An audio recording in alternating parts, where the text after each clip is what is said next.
Welcome here. This is day 2 of building this knife out of the super alloy in canal. So if you're just joining us, thank you so much for being here. Make sure to check out part 1. See when we forge this piece down into this current shape. We're going to jump right into putting the drawing on this, making this exact weight. We might be going to the milling machine actually. Wow, that is such a crazy texture. Anyways, let's get right into it. Thanks for being here. So I've just been thinking about it here. I think what I'm actually going to try to do is put this in the milling machine and face both sides so I have a parallel piece to work on. That would be super nice.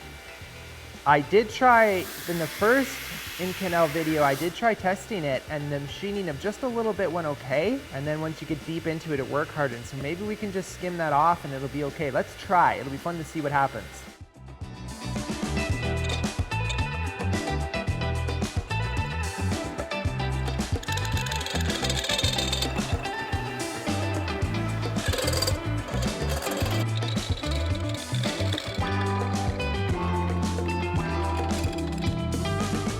So I just got it set up here and I'm going in for the top sides.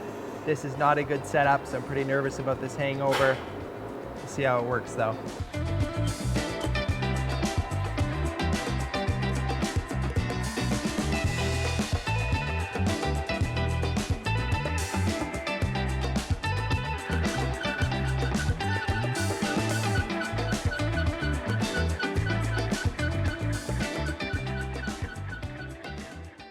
I should not have done this. Completely bent on this end and now I've got a big gougy section because I took too much and things went dull and not good, not good, not good. That's gonna make a ton of work now for me to clean up. I'm gonna take it out and see how bad this thing is that we're looking at here.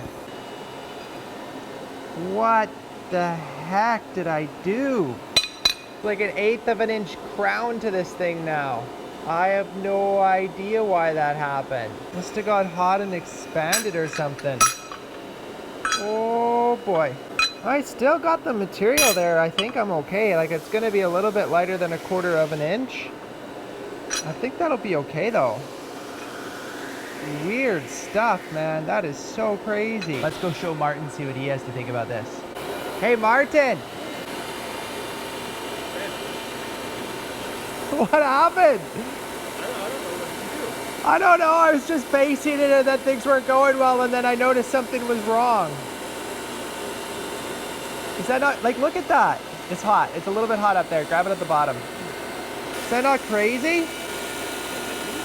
I don't know. Isn't that crazy? What is this stuff? I'm so happy I'm just sharpening axles right now. At the vise here, we're going to see if we can straighten this thing out a little bit. Or a lot. That does not feel good. Oh, no!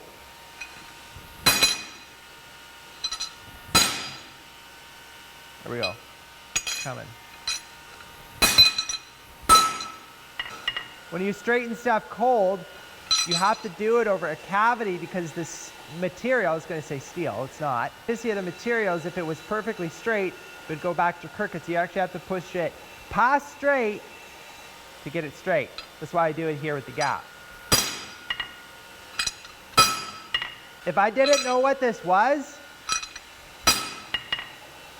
and you told me to straighten this, I would say that's a hardened piece of steel by the way the vibration feels, but yet it's straightening not like a hardened piece of steel because you couldn't straighten it if it was that hard. It's definitely harder than mild steel though to straighten for sure. So it's kind of a just crazy conundrum. So I got a super big mess to clean up here with that mill that I stopped halfway because everything was going crazy on me. But I don't think I've lost the piece of material. Like I still think there's enough meat in there that if nothing else goes bad, we'll be okay. So I'm gonna head over to the belt sander and we'll just start cleaning that up and we'll see how that goes. Martin's just doing the sharpening. These are some of the Hudson Bays. They're in various stages right now. These ones here are all ready for handles. This is the 1913. This is number 2 Hudson Bay axe. Kevin Zufelt. Hopefully I'm pronouncing your name right. That's your axe, man. It's coming to you. Thank you so much for that order. Super appreciate it, hey? This is what it's gonna look like when it's done. This one's a little bit dirty on the front here, but it's sweet, hey? Some nice, nice apps.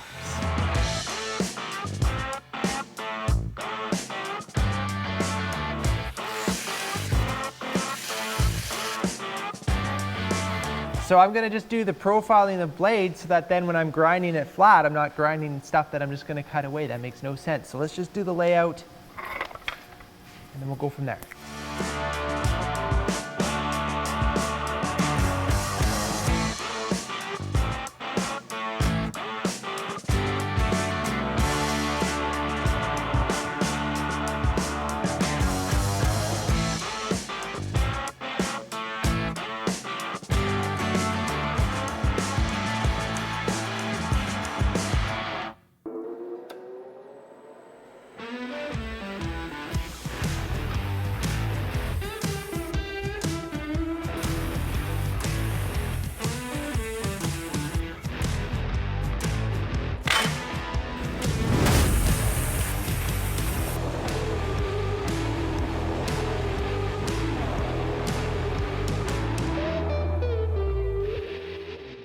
I have spent a massive amount of time grinding this thing, and I'm starting to think that it is actually work hardened on me. I've been chewing through belts.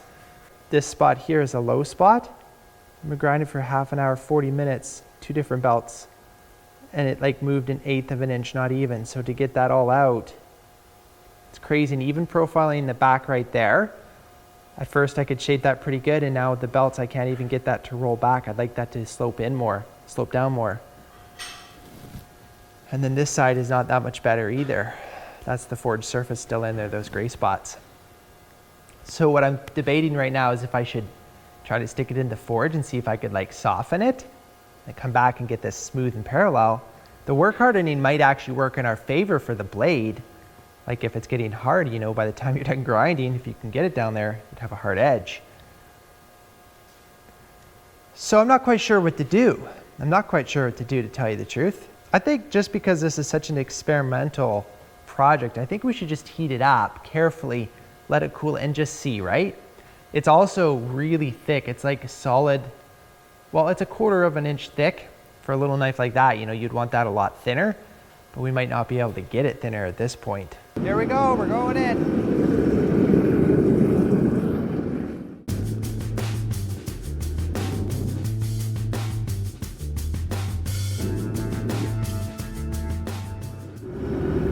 Can you see the colors? Oh yeah. It's like glowing red, but then you get the anodization on it. It was better a minute ago. I'm gonna see if I can get it better. I don't know if you can see that. Yeah, it's glowing red hot, but then you turn it. You can see, here coming to the light, you can see the anodization color. But if you come to here, it's still glowing red hot. It's fascinating. That is so cool.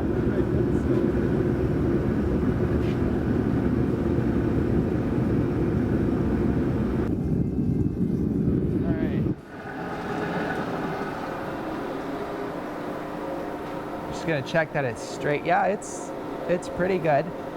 I want to see what it does as it cools down here. I think it actually will just cool down nice. In fact, I should probably just put it down and let it do that. So I'm gonna let that cool off, and then we're gonna pick it up tomorrow and see if that normalization cycle actually did anything or not. That's the fun of it, right? And we'll see if we can get this thing sharp. I hope we can. Anyways, that's gonna be it for me. As always, thank you for watching. Truly appreciate it. Make sure to like this video, smash that subscriber button with your favorite hammer. I'll look forward to seeing you in the next video. Until then, keep the forge lit, eh?